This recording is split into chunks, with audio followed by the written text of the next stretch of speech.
Hi guys, it's me and Marty.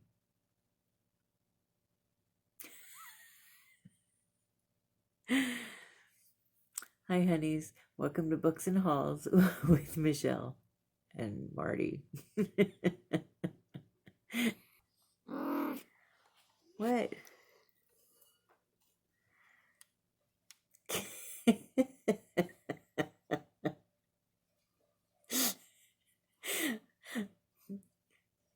He's watching himself on the screen right now.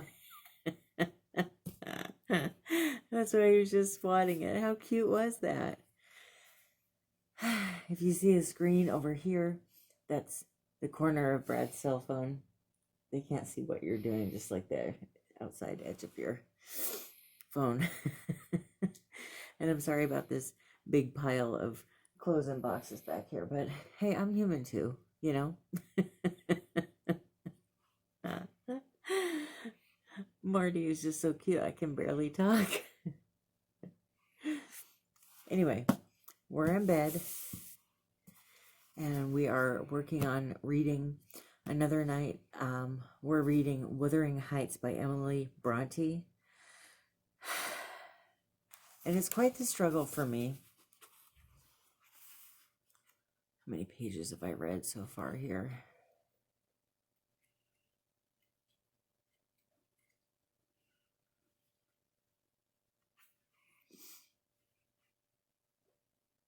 Okay, so I'm 40 pages in, and I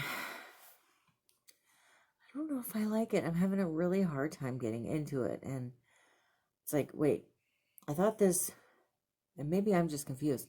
I thought this was a love story between Heathcliff and somebody, because I remember people that have said when they heard what I thought of Jane Eyre that they couldn't wait to hear what I thought of Heathcliff in Wuthering Heights. But so far, it's like some woman talking to the main character, who's a guy, about the family that Heathcliff is in. And so I'm really confused. And I don't know if I just missed something or what. Marty obviously looks bored too. So I'm trying to get into it, but I'm just not feeling it. And so I think I'm going to give it 60 more pages. And if I don't get into it in 60 more pages, I think I'm going to stop reading it. I hate the thought of DNFing a classic that so many people love, but what do you do when you just really aren't into it? Are they ever going to start with the story between the two? Of course, I guess this is like a backstory on Heathcliff, and I still don't know who his love interest is going to be. Heathcliff is still a child at this point, or a boy, so maybe as it goes on, it'll get better, but I don't know. Sometimes I pick up a classic and I'm immediately into it, and other times it's like, that's kind of how I'm feeling right now. What do you think, Marty? Are you enjoying this book? Hmm? You liking it?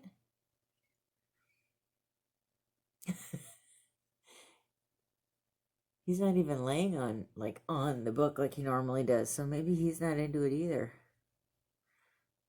I think you liked Jane Eyre more.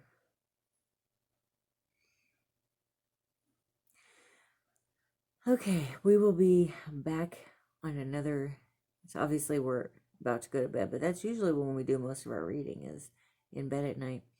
I will give you an update soon. Hopefully I've either really got into the book or finally given up on it the next time I talk to you guys.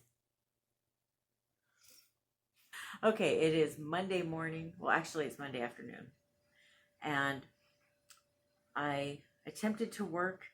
That didn't go well. Apparently, everybody took the day off, so it didn't really work. Took a shower and then a nap, had some lunch, and now here I am talking to you. When I took my nap, I decided to take some time and think about what I was going to do about this book. I've been, as you know, last night, I've been reading Wuthering Heights, and I'm just not getting into it. last night after you and I spoke, I tried to pick it up and read more. I got another chapter in, and I started trying to think of any excuse I could to not read more.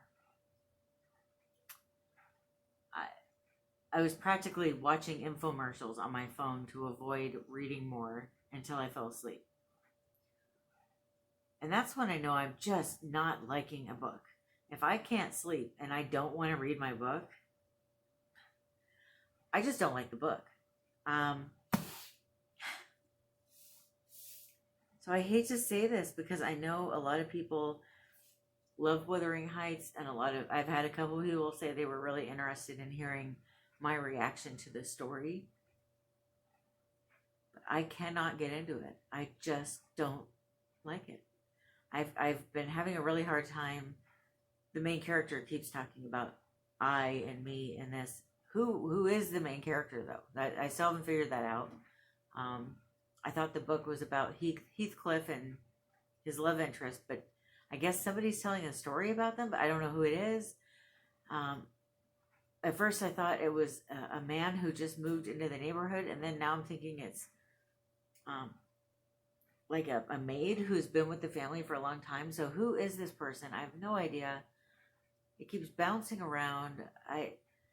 There's too many references that I don't understand because this book was written so long ago. I just don't get what I'm reading.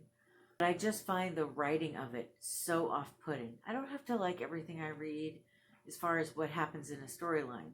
But when I straight out hate the way someone writes, I'm not going to get very far.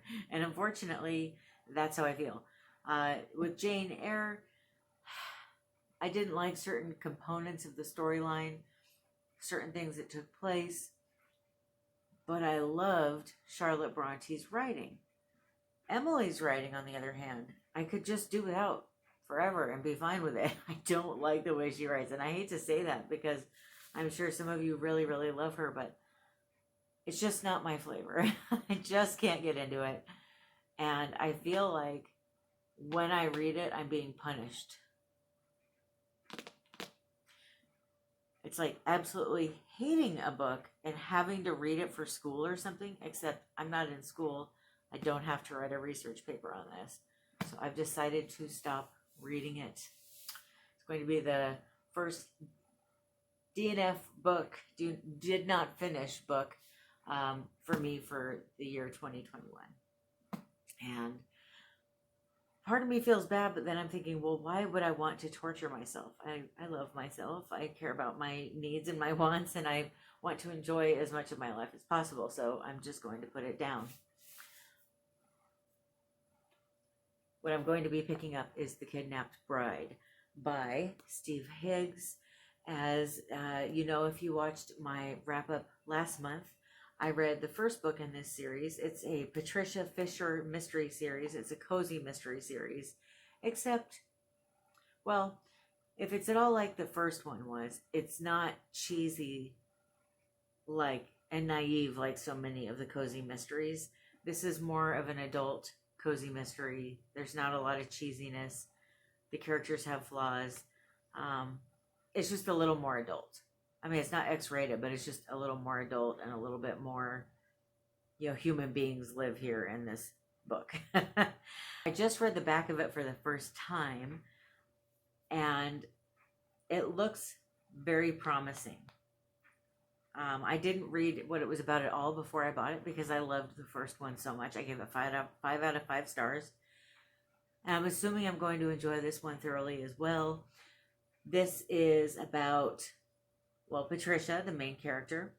She is on a cruise. It's a around the world cruise. So she's going to be on this cruise ship for a long time.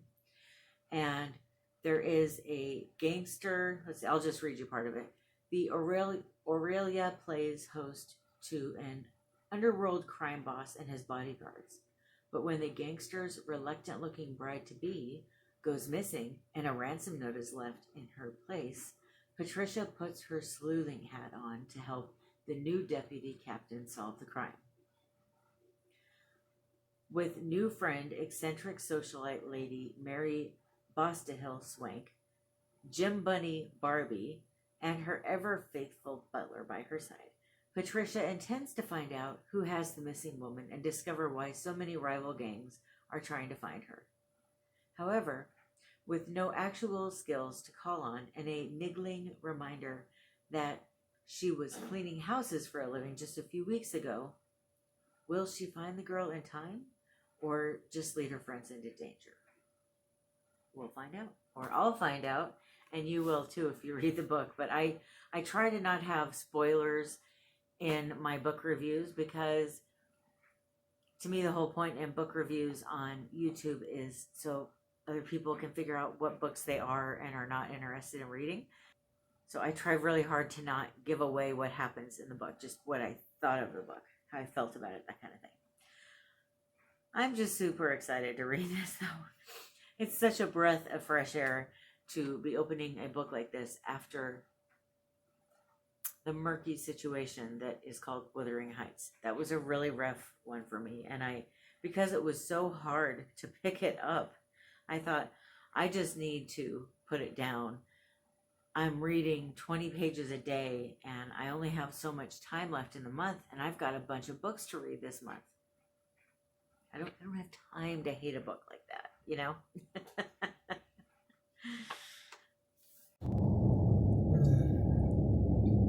So today is Wednesday. We're on our way to California for one of Brad's 24-hour work fiestas.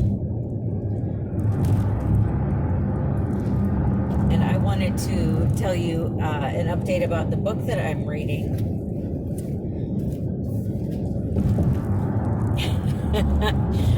Bouncing all over here. This one. You know, one thing I have to say about Steve Hicks is he jumps right into the story. It gets exciting within 20 or 30 pages. You don't feel like you're being teased. It's not like a slow burn into actually getting interesting. You don't keep thinking, do I want to read this or should I just give up? Nope. With his, he gets right to the point. He jumps into the fun part very quickly, and it makes it so much easier to read his books, especially after reading a book like Wuthering Heights that for me was such a painful experience. It's nice to just read something and enjoy reading it. So I'm on the edge of my seat when it comes to the book, trying to figure out what's going on and what's going to happen, and I'm having a good time with it because I'm enjoying the second book as much as I did the first one. I'm kind of feeling like I'm an all-in fan at this point. And so I'm assuming unless there's a cozy mystery that I want, like a new one that I want to read, most months I'll probably be getting the next book in the series until I'm done with the whole series. I'm just so happy to be reading a book that I'm enjoying again, though. There's just nothing more wonderful, is there? I mean, there probably are things that are just as wonderful, but... Good morning. It's Saturday, and just woke up. As you can see, I got my robe on, and I had 2 pages left of the book when I went to sleep last night. I was laying there reading with Marty, as always, and I just could not stay awake for those last 2 pages. I wanted to go to sleep, so I did. So I just finished them now. I really like this book, too. It's going to be really hard to read other cozy mysteries until I'm done with the series. It's something I still plan on doing, but it's going to be hard because I just want to keep reading about Patricia Fisher. It's kind of like when I read the Sue Grafton alphabet series. I didn't want to read any other mysteries until I was done. I love the way he writes. There's a really nice rhythm to it, to the point where I feel like I'm watching a movie, but I'm reading a book. Have you ever had a book like that, where it just feels theatrical and there's like a rhythm to it, and it feels like a fast-paced adventure movie or something? That's how his books feel to me. And this one in particular, it just felt like very theatrical, and I really liked it. The one thing I didn't like about the book, there's always going to be something, right? The one thing I didn't care for was the gangsters in the book. I felt like there was too many of them. Like it was hard to keep up with who was who. There was like so many names and stuff, and they weren't mentioned enough for me to feel like I remembered who they were. So that would be my one critique. By the time I figured out who the different gangsters were and the different gangs, it was like the book was pretty much over. And I still don't know if I quite figured it out. Like, I felt like it could have just been like two gangs instead of like, I think there was like three or four in there, all with different members. So it was a little too much for me. Um, but otherwise, it was another 5 out of 5 book. I just loved it. And I know that I will end up reading all of these books, and one day I'll end up reading um, all of them again. Just like my other big cozy mystery author is Krista Davis. Her Diva series, I love. Her other one, I like it, but not, I don't love it. But the Diva series, I've read every book and a lot of them more than once.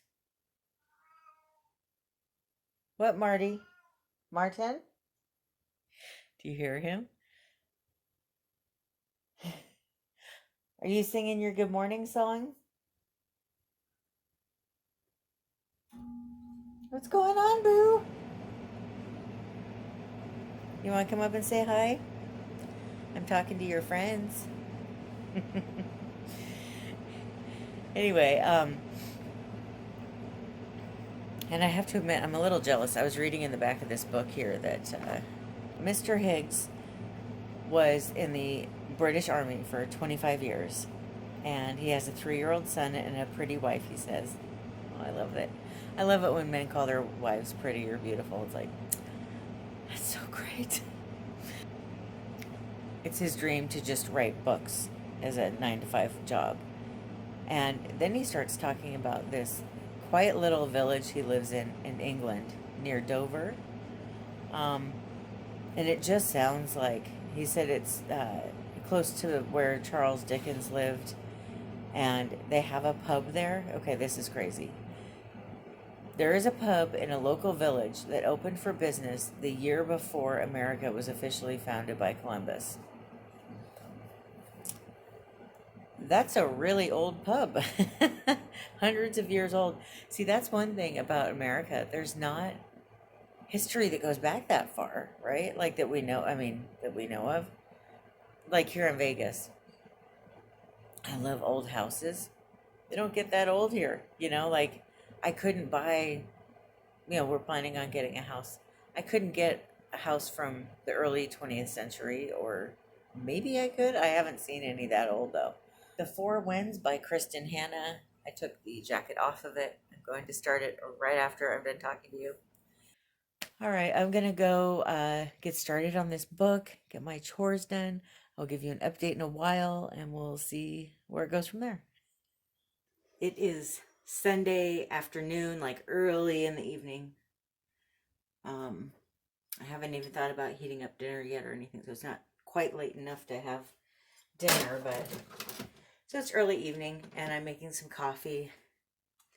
Thought I'd check in with you and let you know how the Four Winds is going. I'm 49 pages into the book, and I'm already into it. I'm already enjoying it. I'm already wondering what's going to happen next and what is meant for Miss Elsa in her life. And it's kind of funny. One of my nicknames for Marty, my cat Marty, is Martinelli. So it's kind of funny that there's a Martinelli family in the book.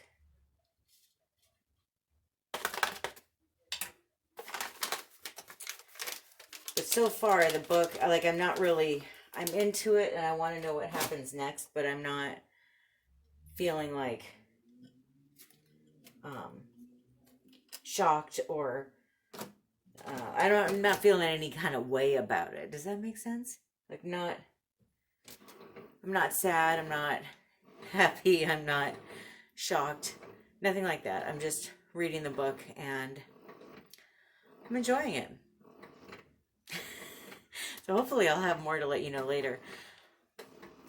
I decided to get up and do some dishes, and then I've got this thing that I do where on the weekends I try, okay, I'm not the best at it, but I try to clean for a little bit, and then as a reward I'll let myself read like 20 pages or something, and then I'll get back up and clean again, and that whole thing. It seems to work better than just trying to clean. So I'm gonna drink my coffee. I've got my cute little nest mug with a heart inside. I think this is the cutest thing ever. And it kind of looks like, can you see that? Looks like burlap. Sorry about the coffee on the side of it, but it looks like burlap that's been painted white. And I got this at Pier 1 before it closed. I got this right after I moved to Vegas. I wanted to get a Papazon chair. And we got one. I went down to get one, and I bought this on that visit. And I just think it's such a cute, cozy, fun mug. And now I really want to keep it because I can't just go to Pier 1 anymore. I think they still sell stuff online. I don't know. But not in the store. Like, it used to be fun to just go in and kind of browse around and see what was on clearance. And good morning, it's Monday. Last night, Brad and I ended up watching the first 4 episodes of Behind Her Eyes on Netflix. And it's kind of weird, and it's got a slow start, but then once you start watching it, you have to know what's going on and how it ends. So I'd be surprised if we didn't finish it soon. But it is really good. And we went to bed early, and I read up to, I think, page 130 in The Four Winds. I've been working this morning, and I just took a shower, so I haven't had time to read yet today. But I'm really into this book. I'm loving it. The way that Kristen Hanna describes the farm and the way that the main character Elsa feels about the farm, I feel like I grew up, or I've been working at this farm for years. And so when the depression hits and everything starts drying up, I'm taking it personally too. Like I'm invested in it. And the main character Elsa, she's got really low self-esteem, and she doesn't feel like she's very loved by people. She's just so flawed and human, and I love that. I also really love the relationship between her and her in-laws so far, especially her mother-in-law. It's just so beautiful, the relationship that they have and the bonding that they've done and everything. I cannot wait to find out what happens next in the book. I'm so far liking it more than The Nightingale, which I just read at the beginning of February, which will be in my February book review on Sunday. The reason I'm identifying with it more, though, I don't know what it is. I have this weird connection to the Dust Bowl migration. Maybe not connection, fascination, attachment. I think we all have certain moments in history that we're really fascinated by.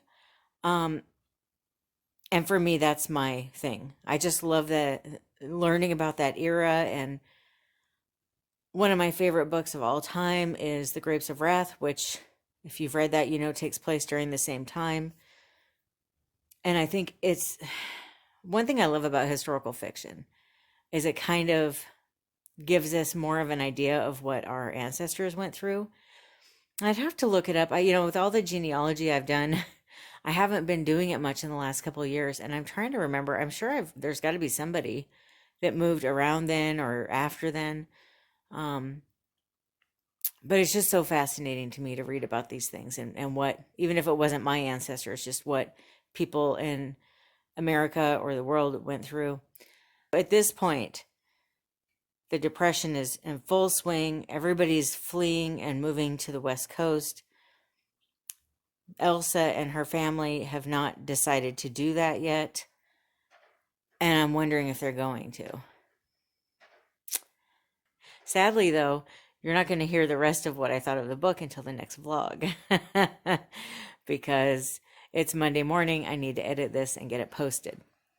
But I've been looking at the reactions of my book haul yesterday. And it's funny. I think, well, if you saw the video about the depression that I did, the further I get off of the antidepressants, the more of the real me that you'll see. And I do get very, very excited about books. And I think you guys are really starting to see that more, because I'm not feeling so numb all the time. I'm feeling more passionate and excited about things. I'm also getting more angry too, but that's another video. um, Sweet Valley High. I thought it was interesting how much some of you really kind of noticed how excited I got about those books, and I do. And it's funny because I've been thinking about trying to find them when I go to used bookstores or the thrift stores, and maybe even rereading them, because to me they're kind of like a cozy mystery. They're a great palate cleanser between books, and they're short, they're easy to read. It's not quite so serious as some of the books. And since I'm reading one classic book each month and then one nonfiction each month, I kind of feel like I need palate cleansers. Okay, well, I hope that you have enjoyed my very first reading vlog. Hopefully it's the first of many. And I'm going to sign off of here so that I can go edit this video and get it posted so you can watch it.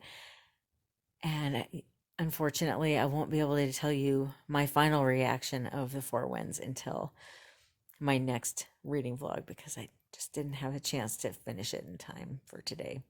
But that's okay. This will be an ongoing thing. Thank you so much for watching. I hope that you have a wonderful rest of your day. I love you. Bye.